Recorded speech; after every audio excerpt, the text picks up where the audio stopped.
Welcome to Daily Office Devotions, where every Monday through Friday we ask how God might direct our lives from that day's scripture readings, as given in the Book of Common Prayer.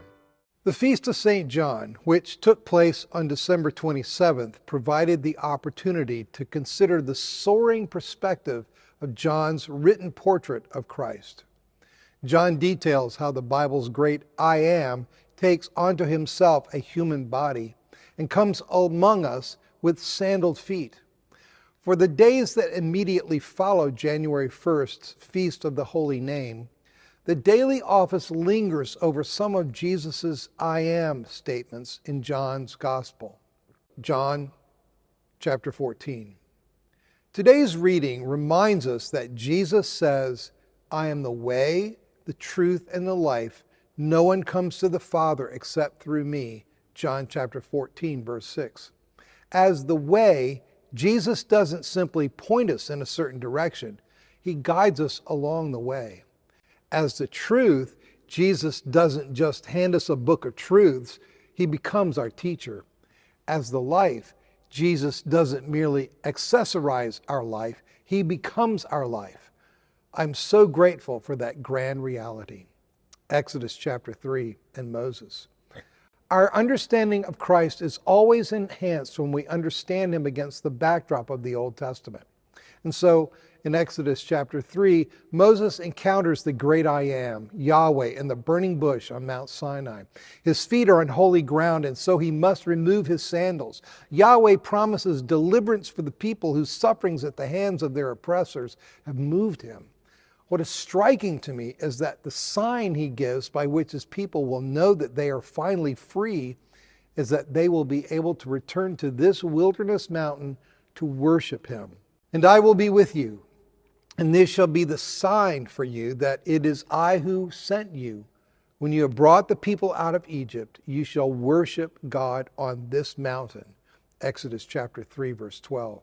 The whole point then of gaining freedom is not to win accountability-free, consequence-free self-expression, but to enter into a relationship consisting of worship, service, and obedience to the great I Am himself. Freedom is not making up our own rules. Freedom is being won over by the amazing love of God and loving him in return, and our neighbors as ourselves. Oh, dear Jesus, give us grace in this coming year to taste the freedom of finding our way to the Father through you, the way, the truth, and the life. Hebrews chapter 11. And the means, the way to this freedom is faith. The way to the Father goes through Christ, and the way to Christ goes through faith. In the heart of today's gorgeous paragraph from Hebrews chapter 11, the writer claims that millennia before Jesus Christ came to this earth, faith in him already motivated Moses. Moses considered abuse suffered for the Christ to be greater wealth than the treasures of Egypt, for he was looking ahead to the reward. Hebrews chapter 11, verse 26. All the Old Testament heroes and heroines of the faith in today's reading, Moses' parents, Moses, the people who passed through the Red Sea as if it were dry land, and Rahab, the prostitute of Jericho, all these could only look ahead by faith to a Christ whose features they could barely catch a glimpse of from afar. It is as though they were looking through the wrong end of a time telescope. Our great privilege is that for us, the telescope has been turned around. We see the one who has come in the flesh.